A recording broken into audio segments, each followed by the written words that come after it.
చాలా కాలంగా అందరూ ఎక్స్పెక్ట్ చేస్తున్నటువంటి డీజీపీ గారి ట్రాన్స్ఫర్ జరిగిందండి ఆంధ్రప్రదేశ్లో. డీజీపీ కె రాజేంద్రనాథ్ రెడ్డి గారిని ట్రాన్స్ఫర్ చేయకపోతే ఈసారి రాష్ట్రంలో ఎన్నికలు సక్రమంగా సజావుగా జరగవు. ఆయన పూర్తిగా జగన్మోహన్ రెడ్డి గారు వైసీపీ పార్టీ చెప్పినట్టుగానే వింటారు అనే విషయం దాదాపుగా రాష్ట్రంలో ప్రజలందరికీ కూడా తెలుసు. ఎందుకంటే రాజేంద్రనాథ్ రెడ్డి గారిని ప్రత్యేకంగా నియమించుకున్నారు జగన్మోహన్ రెడ్డి గారు. అనేక మంది సీనియర్లని కాదు అని చెప్పి ఆ స్థానంలో ఆయన పెట్టుకున్నారు. గతంలో చాలాసార్లు చెప్పాను, ఆయన యాక్చువల్గా పూర్తి స్థాయి డీజీపీ కాదు. రాజేంద్రనాథ్ రెడ్డి గారు అప్పటికీ ఇప్పటికీ కూడా ఇన్ఛార్జ్ డీజీపీ మాత్రమే. ఎందువల్ల ఇన్ఛార్జ్ డీజీపీ అంటే ఆ పదవిలో ఉండటానికి అవసరమైనటువంటి సీనియారిటీ రాజేంద్రనాథ్ రెడ్డి గారికి లేదు. సో అర్హత లేనప్పుడు ఆ పదవిలో ఎవరైనా పెడితే, ఎవరైనా అవకాశం ఇస్తే మనకి సహజంగానే ఆ ఇచ్చిన వాళ్ళకి కృతజ్ఞతతో వాళ్ళకు అనుకూలంగా పనిచేయటం అనేది ఎవరైనా చేసే పని. కాబట్టి రాజేంద్రనాథ్ రెడ్డి గారు డీజీపీగా పదవి చేపట్టిన నాటి నుంచి కూడా అధికార పార్టీకి జగన్మోహన్ రెడ్డి గారికి అనుకూలంగానే చేశారు. ఆయన కోరికలన్నీ నెరవేర్చారు, ఇంక్లూడింగ్ చంద్రబాబు నాయుడు గారి అరెస్టు, ఆయన జైల్లో పెట్టడం వరకు కూడా. అయితే ఈయన్ని ట్రాన్స్ఫర్ చేయకపోతే ఎన్నికలు సరిగ్గా జరగవనేటువంటి ఉద్దేశంతో తెలుగుదేశం పార్టీ, బీజేపీ కూడా చాలా పెద్ద ఎత్తున దీని మీద క్యాంపెయిన్ చేసినాయి, ఆయన ట్రాన్స్ఫర్ చేయాలి అని చెప్పి. ఇంతకాలం పాటు ట్రాన్స్ఫర్ చేయకపోతే దీనికి అర్థం కేంద్రంలో ఉన్న బీజేపీ పెద్దల ఆశీర్వాదం జగన్మోహన్ రెడ్డి గారికి ఉన్నది అనేటువంటి భావన కూడా ఏర్పడింది రాష్ట్రంలో విస్తృతంగా. ఈ నేపథ్యంలో ఇప్పుడు ఎన్నికలు ఇంకా వారం రోజులు ఉన్నాయి అనగా ఎన్నికల సంఘం వారు ఆయన ట్రాన్స్ఫర్ చేశారండి నిన్న అప్పటికప్పుడు. మరి దీనివల్ల ఎంత ప్రయోజనం ఉంటుందనే విషయం తెలియదు. ఎందుకంటే వారం రోజుల్లో కూడా చేయవచ్చు. ఈ వారంలో కూడా చాలా కీలకమైన టైమే ఇది.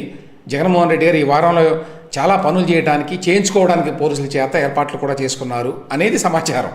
సో ఆ నేపథ్యంలో కొంత సెట్ బ్యాక్ ఇది వైఎస్ఆర్సీపీకి. అయినా కూడా ఇంత లేటు చేసింది ఎన్నికల సంఘం డీజీపీని ట్రాన్స్ఫర్ చేయడానికి అనేది అది కొంచెం గమనించాల్సిన విషయం. ఇక రెండవది, ఈయన స్థానంలో ఎవరు వస్తారు? ప్రస్తుతం ఉన్నటువంటి సీనియారిటీ ప్రకారం ద్వారకా తిరుమలరావు గారు ఆర్టీసీ ఎండీగా ఉన్నారు ఆయన ప్రస్తుతం. ఆయన రావడానికి అవకాశం ఉంది. ఆయన తర్వాత అంజనా సిన్హా గారు, మాదిరెడ్డి ప్రతాప్ గారు ఉన్నారు సీనియారిటీ ప్రకారం. ద్వారకా తిరుమలరావు గారు 1990 బ్యాచ్ అండి, 1990 బ్యాచ్ ఆయన ఐపీఎస్. అంజనా సిన్హా గారు 91, అలాగే మాదిరెడ్డి ప్రతాప్ గారు కూడా 91. ఇందులో మాదిరెడ్డి ప్రతాప్ గారుని ఆల్రెడీ వైసీపీ ప్రభుత్వం ముప్పతిప్పలు పెట్టి 3 చెరువులు నీళ్లు తాగించింది, 2 సార్లు ట్రాన్స్ఫర్ చేసింది. గతంలో ఆయన ఆర్టీసీ ఎండీగా ఉండేవారు. ఇప్పుడు తాజాగా బహుశా ఆయన డిజాస్టర్ రిలీఫ్, ఫైర్ సర్వీసెస్ ఇట్లాంటి డిపార్ట్మెంట్లో ఉన్నారు. ఎందుకంటే ఆయన ఆర్టీసీ ఎండీగా ట్రాన్స్ఫర్ చేసినప్పుడు ఒక ప్రెస్ మీట్ పెట్టారండి మాదిరెడ్డి ప్రతాప్ గారు. పెట్టినప్పుడు సడన్గా ట్రాన్స్ఫర్ చేశారు, నేను అసలు అనుకోలేదు నన్ను బదిలీ చేస్తారని చెప్పి. ఎందుకు చేశారో తెలియదు. నేను వైఎస్ గారు ఉన్నప్పుడు ఎంతోమంది అధికారులు మరి ఆ టైంలో చాలా తప్పులు చేశారనే ఉద్దేశంతో జైలుకు కూడా వెళ్ళారు. ఆయన మరణం తర్వాత సిబిఐ కేసులు ఇట్లాంటివన్నీ అయినాయి. అటువంటి టైంలో కూడా నా మీద ఎటువంటి రిమార్కు లేదు. నేను వైఎస్ గారితో సన్నిహితంగానే పనిచేశాను ఆ రోజున, అయినా కూడా నా మీద ఎటువంటి రిమార్కు లేదు. మరి అటువంటి వ్యక్తిని ఎందువల్ల మరి ఇలా చేశారో తెలియదు అని ఒక ప్రెస్ మీట్ పెట్టారండి.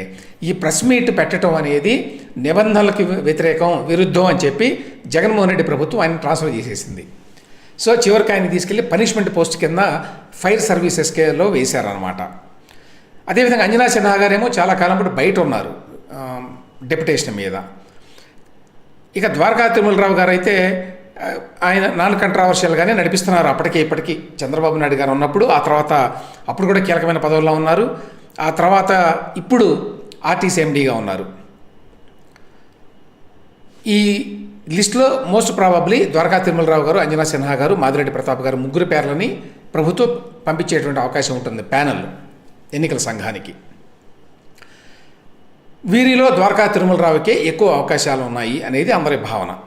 ఇక్కడ ఒక ఇంపార్టెంట్ పాయింట్ చెప్పాలి. అదేంటంటే వాస్తవానికి జగన్మోహన్ రెడ్డి గారు ఆయన ప్రభుత్వం కక్షగట్టి పదవిలో లేకుండా 4 సంవత్సరాల పాటు దూరంగా ఉంచినటువంటి ఏబి వెంకటేశ్వరరావు గారు ఈ పదవిలోకి వచ్చేటువంటి అవకాశం చాలా ఉండిందండి. డీజీపీగా ఈ సమయంలో నియమితులు అవ్వడానికి ఆయనకు అవకాశం ఉండింది. ఎందుకంటే వీళ్ళందరికంటే కూడా ఆయన సీనియర్. ఆయన 1989 బ్యాచ్ ఐపీఎస్ కాబట్టి సీనియారిటీ విషయంలో ఆయన పైనే ఉంటారు. అయితే జగన్మోహన్ రెడ్డి ప్రభుత్వం దాదాపు 4 ఏళ్లుగా ఆయన సస్పెన్షన్లో ఉంచింది. ఒకసారి సస్పెండ్ చేసింది, సుప్రీంకోర్టు వరకు వెళ్ళి ఆయన రిలీఫ్ తెచ్చుకున్నారు, మళ్ళీ ఉద్యోగంలో తీసుకెళ్ళి ఫైల్స్ ప్రింటింగ్ అండ్ స్టేషనరీకి వేశారు డీజీపీగా. అది కూడా పనిష్మెంట్ పోస్టింగే. అయినా కూడా హ్యాపీగా వెళ్ళారు ఆయన.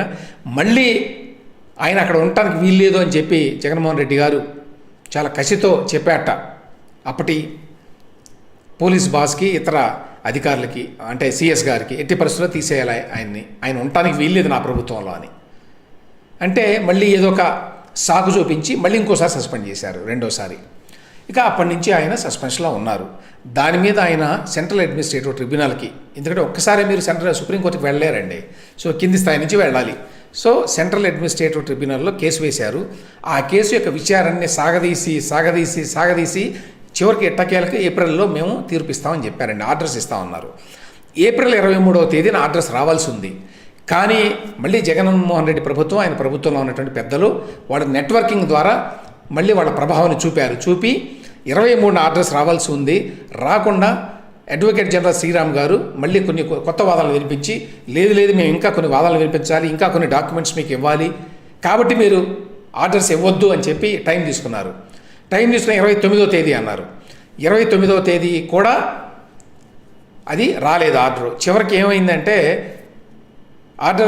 వాదనలన్నీ ముగిసిపోయినాయి. అందులో ఆర్డర్స్ ఇస్తాము, రిజర్వ్లో పెడుతున్నాము అని చెప్పి సెంట్రల్ అడ్మినిస్ట్రేటివ్ ట్రిబ్యునల్ వారు చెప్పారు. రిజర్వ్లో పెడుతున్నాము అంటే అర్థం ఏంటంటే తీర్పు ఇస్తాము, ఎప్పుడు ఇస్తామో చెప్పరు. చెప్పాల్సిన అవసరం ట్రిబ్యునల్ వారికి కానీ కోర్టు వారికి కానీ లేదండి. మన వ్యవస్థలో కోర్టు వారు మేము ఆర్డర్స్ని రిజర్వ్లో పెట్టాము, తీర్పుని రిజర్వ్లో పెట్టాము అని ఒక మాట అన్నారనుకోండి, రిజర్వ్లో పెట్టడం అంటే ఏంటి, ఎప్పుడు ఇస్తారు తీర్పు అని మనలాంటి వాళ్ళకి అనుమానం వస్తుంది. ఎప్పుడు ఇస్తారు అనేది వాళ్ళ ఇష్టం. 1 రోజులో ఇవ్వచ్చు, వారంలో ఇవ్వచ్చు, నెల రోజుల్లో ఇవ్వచ్చు, సంవత్సరం తర్వాత ఇవ్వచ్చు. అంటే ఆ మధ్య సుప్రీంకోర్టులో ఎవరు కేసు వేశారు, ఇట్లా అయితే ఎట్లా, అసలు ఎప్పుడు ఇస్తారు తీర్పు అనేది చెప్పకపోతే ఎలాగా అంటే అప్పుడు ఏదో 6 నెలలు టైం అన్నారు. 6 నెలల తర్వాత కావాలి అనుకుంటే జడ్జి గారు మళ్ళీ ఇంకొక 6 నెలల టైం కూడా తీసుకోవచ్చు అని కూడా అన్నారు. సో ఇప్పట్లో ఆ తీర్పు వచ్చేటువంటి అవకాశం కనిపించటం వల్ల యాక్చువల్గా ఆ తీర్పు కనుక వచ్చి ఉంటే ఏబి వెంకటేశ్వరరావు గారి యొక్క పేరుని కూడా ఈ ప్యానెల్లో పెట్టేటువంటి అవకాశం ఉండేది. అది కీలకమైన అంశం. ఇప్పుడు ప్రభుత్వం పంపించాలి ఒక ప్యానెల్, లిస్ట్ ఆఫ్ నేమ్స్ని ఎలక్షన్ కమిషన్ వారికి. ఆ ప్యానెల్ నుంచి ఎన్నికల సంఘం వారు ఒక పేరు సెలెక్ట్ చేసి వీరిని డీజీపీగా నియమించండి అని చెప్తారు. అది ప్రక్రియ. అయితే అసలు ఆయన పేరుని ప్యానెల్లో కూడా లేకుండా జగన్మోహన్ రెడ్డి గారి ప్రభుత్వం చేయగలిగింది. ఎలా చేయగలిగింది? తీర్పు రాలేదు అంటే అర్థం ఏంటి? సస్పెన్షన్ని ఎత్తివేయలేదు. సస్పెన్షన్ ఎత్తివేస్తే అప్పుడు ఆయన మళ్ళీ ఉద్యోగంలోకి చేరతారు. ఉద్యోగంలో చేరితే సీనియారిటీ ఉన్నందువల్ల ఆయన పేరుని ప్యానెల్లో పెట్టాలి. ప్యానెల్లో పెడితే ఈ 4 రోజుల పాటు ఆయన డీజీపీగా కొనసాగే అవకాశం ఉంటుంది. ఏబి వెంకటేశ్వరరావు గారు మే నెల ఆఖరికి రిటైర్ కాబోతున్నారు. ఎందుకంటే 1989 బ్యాచ్ అని చెప్పాను కదా, ఆ ప్రకారం ఈ నెలాఖరికి రిటైర్ కాబోతున్నారు. కాబట్టి ఈ నెలాఖరు వరకు ఆయనకి ఎటువంటి పదవి రాకూడదు అని చెప్పి ముందుగానే కుట్రపూరితంగా జగన్మోహన్ రెడ్డి ప్రభుత్వం అన్ని వైపుల నుంచి ముందర కాళ్ళకు బంధాలు వేసి ఆయన కేసులో తీర్పు రాకుండా, ఆయన సస్పెన్షన్ని ఎత్తివేయకుండా, ఆయన పేరుని డీజీపీ నియామకానికి సంబంధించిన ప్యానెల్లో లేకుండా చేయగలిగిందండి. అది జగన్మోహన్ రెడ్డి గొప్పతనం. ఆయన చుట్టూ ఉండే మంది మార్బలము, ఆయన నెట్వర్కింగు, వారి యొక్క గొప్పతనం. లేకపోతే ఈ కీలకమైన టైంలో ఆయన కూడా అవకాశం ఉండేది. ఆయనకే ఇస్తారు అని ఎన్నికల సంఘం వారని చెప్పలేము మనం, కానీ ఆయన పేరుని ప్యానెల్లో పెట్టడానికి అవకాశం ఉండేది. అంటే జగన్మోహన్ రెడ్డి, ఆయన ప్రభుత్వం, ఆయన చుట్టూ ఉన్నవాళ్ళు ఎంతవరకు వెళ్ళగలరు అనే దానికి ఇది ఒక పెద్ద ఉదాహరణ అండి. ల్యాండ్ టైటిలింగ్ యాక్ట్ కారణంగా జగన్మోహన్ రెడ్డి ఉక్కిరిబిక్కిరవుతున్నాడండి. ఏ విధంగా దీన్ని మళ్ళీ మనం టాప్సీ టర్వీ చేయాలి, ఏ విధంగా ఎదురుదాడి చేయాలి అనే ప్రయత్నంలో ఉన్నారు. యాక్చువల్గా గత 2 రోజులుగా దీని మీద తాడేపల్లిలో పెద్ద ఎత్తున చర్చలు జరిగాయట, ఏ విధంగా ఎదుర్కోవాలి మనం దీన్ని అని. అందువల్లనే గతంలో అసలు ఈ చట్టం లేనే లేదు, ఈ చట్టాన్ని మేము చేయలేదు, ఇది కేంద్ర ప్రభుత్వ చట్టం, మిగతా వాళ్ళు అమలు చేసినప్పుడు మేము అమలు చేస్తాం, వీళ్ళంతా అబద్ధాలు చెప్తున్నారు అన్నవాళ్ళు ప్లేట్ ఫిరాయించి జగన్మోహన్ రెడ్డి గారు గత 2 రోజులుగా ఏం మాట్లాడుతున్నారు? ఆయన మాట్లాడగానే మిగతా వాళ్ళు కూడా మాట్లాడుతున్నారు. ఏమని? ఇది బ్రహ్మాండమైన చట్టం, ఇది గొప్ప సంస్కరణ, మేము రైతుల భూములన్నింటినీ కూడా కాపాడాలని అనుకుంటే చంద్రబాబు నాయుడు ఆయన అనుయాయులు వీళ్ళంతా కూడా రాష్ట్రంలో ఉన్న భూములన్నీ కాజేయడానికి ఈ చట్టాన్ని వద్దంటున్నారు అని చెప్పి ప్లేట్ ఫిరాయించారు. నిన్నగాక మొన్ననే ధర్మాన ప్రసాదరావు గారు ఈ చట్టం అమల్లో లేదు అని చెప్పారు, ఈ చట్టాన్ని అమలు చేయడం లేదని చెప్పారు. ఆ పార్టీ వాళ్ళంతా ఇది కేంద్ర ప్రభుత్వ చట్టం అని అన్నారు. ఇక ఒక మంత్రి గారు అయితే చెల్లిపోయిన వేణుగోపాలకృష్ణ, చంద్రబాబు నాయుడికి దమ్ముందా బీజేపీ ప్రభుత్వాన్ని ఈ చట్టాన్ని అమలు చేయకుండా చేయడానికి, ఈ చట్టాన్ని తీసేయండి అని చెప్పి అడిగేటువంటి దమ్ము చంద్రబాబు నాయుడు గారికి ఉన్నదా అన్నాడు. యాక్చువల్గా కేంద్ర ప్రభుత్వం ఈ చట్టం చేయలేదు, ఈ చట్టం చేసే అధికారం కేంద్ర ప్రభుత్వానికి లేదు. నేను గతంలో కూడా చెప్పాను, కేంద్ర ప్రభుత్వం ఓన్లీ మోడల్ బిల్లుని తయారు చేసి పంపిస్తుంది అనేక అంశాల మీద. అది మీకు ఇష్టమైతే చేసుకోవచ్చు, లేకపోతే లేదు. వీళ్ళు చేశారు. చేసిన తర్వాత ఇప్పుడు దీని మీద పెద్ద ఎత్తున కంట్రవర్సీ రావడంతో ఇప్పుడు భయపడి ముందేమో లేదు, ఈ చట్టం లేదు, ఈ చట్టం మాది కాదు, అసలు మేము అసలు చేయలేదు, ఈ విధమైన మాటలు చెప్పారు. ఆ తర్వాత ఇప్పుడు తాజాగా లేదు ఇది పెద్ద సంస్కరణ, ఇంత మంచి చట్టాన్ని వీళ్ళు వ్యతిరేకిస్తున్నారు అనే వాదన తీసుకొచ్చారు. దీనికి సంబంధించి 2-3 డెవలప్మెంట్స్ జరిగినాయండి. ఏమిటి ఆ 2-3 డెవలప్మెంట్స్? ఒకటి, వైఎస్ఆర్ కాంగ్రెస్ పార్టీ హ్యాండిల్ ఏం రాశారో చూడండి. జగన్మోహన్ రెడ్డి గారు మాట్లాడిన మాటలు అన్నమాట ఇవి. ల్యాండ్ టైటిలింగ్ యాక్ట్ అమల్లోకి వస్తే నకిలీ కాగితాలు సృష్టించి అమరావతి భూ కుంభకోణం మాదిరి ప్రజల భూములను కబ్జా చేసే అవకాశం ఉండదు, అందుకే ఉలిక్కి పడుతున్నారు. అమరావతిలో భూ కుంభకోణం జరిగిందట, అక్కడ కబ్జా చేశారట. ఈ విధంగా అటువంటిది జరగకుండా ఉండటానికి ఈ చట్టాన్ని తీసుకొచ్చారట. అందుకనే చంద్రబాబు నాయుడు మిగతా వాళ్ళు ఉలిక్కి పడుతున్నారట. ఇది ఒక్కటి చాలండి వీళ్ళకి దురుద్దేశం ఉన్నది ఈ చట్టం వెనకని చెప్పడానికి. ఎందుకంటే అమరావతిలో ఏ చట్టాన్ని ఉపయోగించి భూములు లాక్కున్నారు? ఎవరి భూములు లాక్కున్నారు? రైతుల భూములను లాక్కున్నారా? అక్కడ 28,000 మంది పైగా రైతులు ఉన్నారు కదా భూములు ఇచ్చిన వాళ్ళు. ఒక్కళ్ళన్నా మా భూమిని లాక్కున్నారు అని గత 5 ఏళ్లలో జగన్మోహన్ రెడ్డి ప్రభుత్వం చెప్పించగలిగిందా? ఎన్ని ఒత్తిళ్లు చేసినా, ఎంత ప్రలోభ పెట్టినా, ఎంత బెదిరించినా ఒక్క రైతు కూడా బయటకు వచ్చి నా భూమిని బలవంతంగా లాక్కున్నారు గత ప్రభుత్వం, టీడీపీ ప్రభుత్వం అని చెప్పలేదండి. అది రైతుల గొప్పతనం. వాళ్ళు లోబడిపోలేదు, వీళ్ళు ఎవరికి అమ్ముడుపోలేదు. ఎంత ఒత్తిడి తీసుకొచ్చినా, ఎన్ని ఇబ్బందులు పెట్టినా, ఎంత వేధించినా కూడా. కానీ వీళ్ళు పచ్చాబద్ధాన్ని రిపీట్ చేస్తారు. అమరావతి భూ కుంభకోణం అంటారు. ఏంటో కుంభకోణం అందులో తెలియదు. రైతుల భూములు ప్రభుత్వానికి ఇచ్చారు, అది ప్రభుత్వం దగ్గర ఉన్నాయి, జగన్మోహన్ రెడ్డి గారి దగ్గర ఉన్నాయి. ఉన్నందుకే ఆయన అందులో దాన్ని కెలికి అందులో నేను 5,000 ఎకరాలు పేదలకు ఇస్తున్నాను, ఇట్లాంటివేవో కొన్ని చట్టాలు కూడా చేశాడు కదా మధ్యకాలంలో. ఎలా చేసావు నువ్వు? ఎందుకంటే నీ దగ్గరే ఉన్నాయి కాబట్టి, ప్రభుత్వం దగ్గర ఉన్నాయి కాబట్టి దాన్ని ల్యాండ్ టైటిలింగ్ యాక్ట్ని కంపేర్ చేయడానికి ట్రై చేశాడు. ఒక పచ్చి అబద్ధం. ఇక నెక్స్ట్ దీని మీద డెవలప్మెంట్స్ ఏంటంటే, తెలుగుదేశం ప్రభుత్వం దీని మీద పెద్ద ఎత్తున ప్రచారం మొదలుపెట్టింది. నిజమే, దాన్ని IVRS ద్వారా, ఫోన్ల ద్వారా కూడా ఈ ప్రచారం చేశారట. దాని మీద మల్లాది విష్ణు వైఎస్ఆర్సీపీ నాయకుడు ఒక కంప్లైంట్ చేశాడు ఎన్నికల సంఘానికి. ఏమని? వీళ్ళు ఈ విధంగా ఫేక్ ప్రచారం చేస్తున్నారు, దీనివల్ల మాకు నష్టం జరుగుతుంది, ఎన్నికల నిబంధనల ప్రకారం ఇట్లా చేయకూడదు అని. దాని మీద ఎన్నికల సంఘం వాళ్ళు ఒక ఆర్డర్ ఇచ్చారండి. ఇది కొంచెం విచిత్రంగా ఉంది ఈ ఆర్డర్ ఏమని ఇచ్చారు?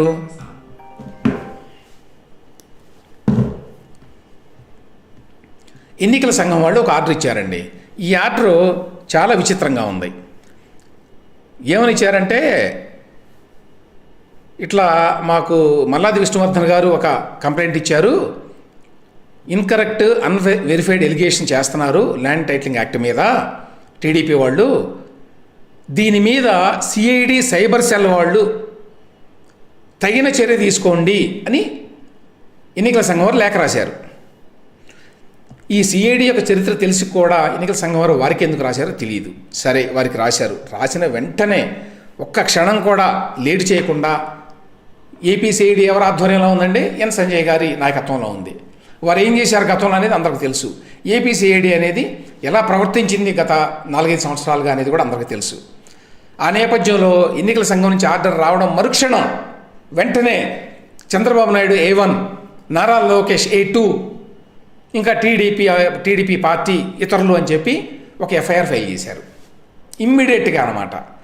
ఆ వెంటనే తెలుగుదేశం ఆఫీస్కి వెళ్ళి నోటీస్ ఇవ్వడానికి వెళ్ళారు అశోక్ బాబు గారికి. ఆయన లేరట. సో ఆఫీసులో ఎవరికో ఇచ్చారు ఆ మేనేజర్కి. ఏమని, మీరు రేపొద్దున 10 గంటలకల్లా మా సిఐడి ఆఫీస్కి రావాలి, దీని మీద వివరణ ఇవ్వాలి. ఎంత ఫాస్టో చూడండి. ఎన్నికల సంఘం వాళ్ళు ఇట్లా పంపించారు లెటరు, ఆ మరుక్షణం ఎఫ్ఐఆర్ బుక్ చేశారు. ఎన్నికల సంఘం వాళ్ళు మిగతా విషయాల్లో ఎన్నెన్నా లెటర్లు రాయండి, ఏం జరగదు. అదొక విశేషం. ఇప్పుడు దాని మీద ఏం జరుగుతుందో చూడాలి. ఒకటి నెక్స్ట్ గమ్మత్తు ఏమిటంటే, సేమ్ ఇదే విధంగా ఐవీఆర్ఎస్ ద్వారా, ఫోన్ల ద్వారా వైసీపీ వాళ్ళు కూడా ప్రచారం చేశారు. దేని మీద? పింఛన్ల వ్యవహారం మీద. రాష్ట్రంలో వృద్ధులందరికీ ఇంటికి వెళ్ళి పింఛన్లు అందకపోవడానికి కారణం టీడీపీ, చంద్రబాబు నాయుడు అని చెప్పి ఫేక్ ప్రపగండా చేశారు. అదేవిధంగా ఐవీఆర్ఎస్ ద్వారా, ఫోన్ల ద్వారా అందరికీ చెప్పారు. దాని మీద తెలుగుదేశం పార్టీ వాళ్ళు ఒక కంప్లైంట్ ఇచ్చారు ఎన్నికల సంఘానికి. ఇస్తే దాని మీద కూడా ఒక లేఖ రాశారు. మరి వెంటనే ఎఫ్ఐఆర్ బుక్ చేయలేదే? వెంటనే మరి జగన్మోహన్ రెడ్డి ఆ పార్టీ అధ్యక్షుడు కదా, నారా చంద్రబాబు నాయుడు గారి మీద ఏమన్నా ఎట్లా పెట్టారు మీరు కేసు? ఆ పార్టీకి అధ్యక్షుడు కాబట్టి. అంతేగా నారా చంద్రబాబు నాయుడు గారు ఎవరికి ఫోన్ చేయలేదే? ఎవరికైనా ఫోన్ చేసి చెప్పారా? ఆయన ల్యాండ్ టైటిలింగ్ యాక్ట్ గురించి మాట్లాడారా? కాదు కదా. మీరు ఐవీఆర్ఎస్ ద్వారా ఫేక్ ప్రచారం అని చెప్పి కదా కంప్లైంట్. పార్టీ అధ్యక్షుడు హోదాలో చంద్రబాబు నాయుడు గారిని, జనరల్ సెక్రటరీ హోదాలో లోకేష్ గారిని మీరు A1, A2లుగా చేర్చారు. మరి అదేవిధంగా వైఎస్ఆర్సీపీ అధ్యక్షుడైనటువంటి జగన్మోహన్ రెడ్డి మీద A1గా, పార్టీ జనరల్ సెక్రటరీ అయినటువంటి సజ్జల రామకృష్ణారెడ్డి గారి మీద A2గా ఎఫ్ఐఆర్ బుక్ చేయాలి కదా పోలీసులు. ఏపీలో బుక్ చేయలేదండి. ఆ విధంగా జరగల. ఇంతవరకు అయితే ఏమి జరగల. సజ్జల భార్గవరెడ్డి మీద ఏదో కేసు పెడతామని చెప్పి అన్నట్టుగా చెప్తున్నారు. పెడితే కింది స్థాయిలో ఎవరిని మీదన్నా పెడతారేమో. పెట్టినా కూడా దాని మీద ఏం జరగదు అనే విషయం తెలుసు. అదొక డెవలప్మెంట్. తర్వాత మూడో డెవలప్మెంట్ ఏంటంటే, ఎంత డెస్పరేట్గా ఉన్నారు అని చెప్పడానికి ఉదాహరణ ఇది. అదేంటంటే, ఈనాడులో గతంలో అన్నదాత ప్రోగ్రాంలో ఒక కథనం వచ్చిందట. గతంలో ఎప్పుడు ఏమని, ఈ టైటిల్ గ్యారంటీ చట్టంతో మీ భూమికి భద్రత అని ఒకటి వచ్చింది. చూసారా, ఈనాడులో ఈటీవీలోనే వచ్చింది అని చెప్పి సజ్జల రామకృష్ణారెడ్డి గారు ప్రెస్ మీట్ పెట్టి మాట్లాడాడండి. సోషల్ మీడియాలో పెద్ద ఎత్తున రాసుకుంటున్నారు. సాక్షి పత్రికలో బ్యానర్ స్టోరీ ఇవాళ ఏంటి, ఈటీవీలోనే వచ్చింది ఇది, ఇప్పుడు మళ్ళీ వాళ్ళు మాట మార్చి ల్యాండ్ టైటిలింగ్ చట్టం అనేది మంచిది కాదు అని చెప్తున్నారు అనేది. ఇక్కడ ఒక కీలకమైన పాయింట్ ఒకటి ఉంది. అదేంటంటే, ల్యాండ్ టైటిలింగ్ యాక్ట్ అనేది by it self is not a bad act. యాక్చువల్గా నేను గతంలో కూడా చెప్పాను స్పష్టంగా ఈ విషయాన్ని. ఒక సమస్య ఏంటంటే, నేను మాట్లాడే వీడియోలని పూర్తిగా వినరు చాలామంది. వినకుండా కొంచెం విని కొన్ని ప్రశ్నలు వేస్తారు. ఆ ప్రశ్నలకు సమాధానాలు ఆల్రెడీ ఆ వీడియోలో ఉంటాయి. పూర్తిగా వినకపోవటం, కొంతమందికి ఏమో కాంప్రహెన్షన్ ఎబిలిటీస్ లేకపోవటం, అర్థం చేసుకునే శక్తి లేకపోవటం, చెప్పింది ఏమిటి అనేది. నేను గతంలో ఏం చెప్పానంటే, ఈ చట్టం యొక్క ఉద్దేశం మంచిది. మంచి ఉద్దేశంతోనే కేంద్ర ప్రభుత్వం ఈ బిల్లుని తయారు చేసింది, మోడల్ బిల్లుని. అయితే ఇందులో 2 సమస్యలు ఉన్నాయి. ఆ మోడల్ బిల్లుని అందులో చేసిన చిన్న చిన్న మార్పులు ఏవైతే ఉంటాయో వాటి వల్ల జరిగే నష్టం ఒకటి, ఆ విధంగా మార్చింది. ఏమేమి మార్చింది అనే విషయాన్ని నేను వేరొక వీడియోలో చెప్తానండి.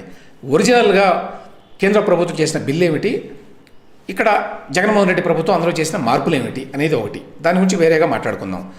అది ఒకటి కాగా, రెండవది ఏంటంటే, ఆ చట్టం యొక్క మంచి చెడుల కంటే కూడా ఆ చట్టాన్ని ఒక ఇన్స్ట్రుమెంట్గా, ఒక ఆయుధంగా ఉపయోగించుకొని జగన్మోహన్ రెడ్డి ప్రభుత్వం అక్రమాలకు పాల్పడుతుంది అనేటువంటి భయం జనంలో ఎక్కువగా ఉంది. అంబేద్కర్ చెప్పాడండి, రాజ్యాంగం ఎంత బ్రహ్మాండంగా రాసిన ప్రయోజనమే ఉంది, దాన్ని అమలు చేసేవాడు సక్రమంగా లేకపోతే అది శుద్ధ వేస్ట్ ఆ రాజ్యాంగం అంతా అన్నాడు. అది వర్తిస్తుంది జగన్మోహన్ రెడ్డి గారికి. చట్టం మంచిదైనా కూడా చట్టంలో ఉన్నటువంటి కొన్ని నిబంధనలు ఉపయోగించుకొని జనాన్ని ఇబ్బంది పెట్టవచ్చు, భూములు లాక్కోవచ్చు అనేది మెయిన్ ఇష్యూ.